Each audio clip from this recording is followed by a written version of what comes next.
अस्सलाम वालेकुम। मैं हूं असदुल्ला। आज हम इस लेक्चर में बायोटेक्नोलॉजी के एमसीक्यूज सॉल्व करते हैं। तो आइए एमसीक्यूज की तरफ चलते हैं।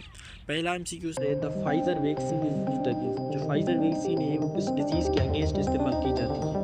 ए में कहता है कोविड-19, बी में कहता है इन्फ्लुएंजा, सी में कहता है हेपेटाइटिस और डी में कहता है पोलियो। तो जो फाइजर वैक्सीन है वो कोविड-19 के अगेंस्ट इस्तेमाल की जाती है। तो जो इसका करेक्ट ऑप्शन होगा वो होगा alpha. Alpha is the correct option. Question number 2 में कहता है enzymes that break the phosphodiester at a specific sequence of nitrogenous base to cut the DNA called. ऐसे एंजाइम जो फॉस्फोडाइएस्टर को किसी स्पेसिफिक जगह पे काट करे तो उसको क्या कहते हैं। ए में कहता है रेस्ट्रिक्शन एंडोन्यूक्लियस, बी में कहता है लिकेज एंजाइम, सी में कहता है हाइड्रोलाइज एंजाइम और डी में कहता है ऑक्सीडेज एंजाइम। तो ये काटने वाला सीजर लाइक एंजाइम है, ये होता है रेस्ट्रिक्शन। इसका जो करेक्ट आंसर होगा वो होगा रेस्ट्रिक्शन एंडोन्यूक्लियस। तो alpha is the correct answer for this. Question number 3 में कहता है खांसी के खिलाफ टेबलेट डिफिकल्ट बट इज। खांसी जो है वो सिस्टम को इस्तेमाल होता है अगेंस्ट वेरी इंपॉर्टेंट। ए में कहता है गवर्नमेंट प्रीमियम वेजिटेरियन, सी में कम्युनिस्ट गवर्नमेंट वेजिटेरियन और डी में क्या है आर्टिफिशियल ग्रोथ। तो जो इसका करेक्ट ऑप्शन होगा वो होगा गवर्नमेंट वेजिटेरियन।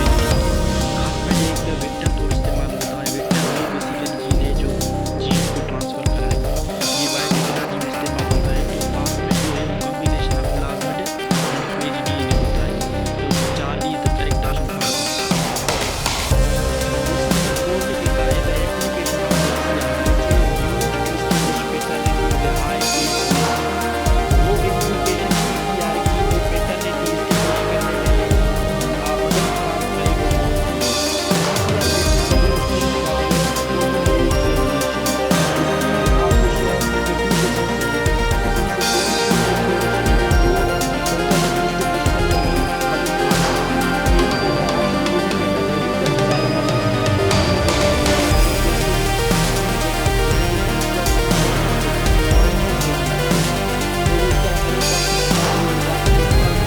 टोटल एस्टिमेशन जो है वो पैटर्निटी एस्टैब्लिश करने में मदद करती है। Alpha is the correct option for this. Question number 5 में कहता है टेक्निकल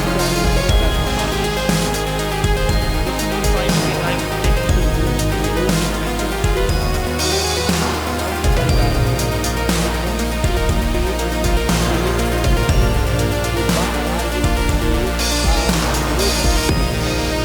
ऑप्शन ए में कहता है न्यूक्लियस, बी में कहता है न्यूक्लियस, सी में कहता है फ्लोरेसेंस और डी में कहता है टिश्यू थेरेपी। तो जो इसका करेक्ट ऑप्शन होगा वो होगा टिश्यू कल्चर। टिश्यू कल्चर में सेल और टिश्यू को लिविंग ऑर्गेनिज्म के बाहर भी ग्रो कर सकते हैं, यानी लेबोरेटरी में कर सकते हैं ग्रो। तो beta is the correct option for this. Question number 6 में है according to biotechnological teachings HGP stands for. माने एचजीपी जो है वो किस टर्म की एब्रिविएशन है। ए में कहता है ह्यूमन ग्रोथ प्रोजेक्ट, बी में कहता है ह्यूमन जीनोम प्रोजेक्ट, सी में कहता है एलिमेंट्रिकल ग्रोथ पैटर्न, डी में कहता है ह्यूमन ग्रोथ पैटर्न। तो जो इसका करेक्ट ऑप्शन होगा वो होगा human genome project. Beta is the correct option for this. Question number 7 में कहता है technique used in cellular science involves presence separation of DNA. ऐसी टेक्निक में प्रेजेंस जो ऑर्गेनिज्म है उसको प्रोटेक्ट करे इलेक्ट्रिक फील्ड को प्रेजेंट करे। ऐसी ऐसी टेक्निक को क्या नाम है। ए में कहता है इलेक्ट्रोफोरेसिस, बी में कहता है स्टेबलाइजेशन, सी में कहता है डिफ्रैक्शन और डी में कहता है फोटोसिंथेसिस। तो जो इसका करेक्ट ऑप्शन होगा वो होगा इलेक्ट्रोफोरेसिस। इलेक्ट्रोफोरेसिस में चार्ज प्रेजेंट के पार्टिकल्स जो हैं वो म्यूटेट किए जाते हैं। तो alpha is the correct option for this. Question number 8 में कहता है total DNA present on the chromosomes of eukaryotic cells is called. DNA का टोटल अमाउंट यूकैरियोटिक सेल्स पे, तो उस टर्म को क्या नेम दें। ए में कहता है जीनोम, बी में कहता है जीनोम लाइब्रेरी, सी में कहता है जीन लोसी और डी में कहता है जीनोसिस। तो जो इसका करेक्ट ऑप्शन होगा वो होगा जीनोम। जीनोम माने टोटल अमाउंट ऑफ हेरिडिटी। तो alpha is the correct option for this. Question number 9 में कहता है C F T R is. C F T R क्या है। ए में कहता है इट इज डिजीज, बी में कहता है जीन, सी में कहता है कोफैक्टर और डी में कहता है रेस्ट्रिक्शन साइन। तो CFTR बेसिकली एक जीन होता है, तो beta is the correct option for this. Question number 10 में कहता है restriction fragment length polymorphisms is also called. Restriction fragment length polymorphisms को दूसरे अल्फाज में क्या कहते हैं? ए में कहता है DNA फिंगरप्रिंट, बी में कहता है कंडेंसेशन, सी में कहता है सॉलिडिफिकेशन और डी में कहता है फ्रीजिंग।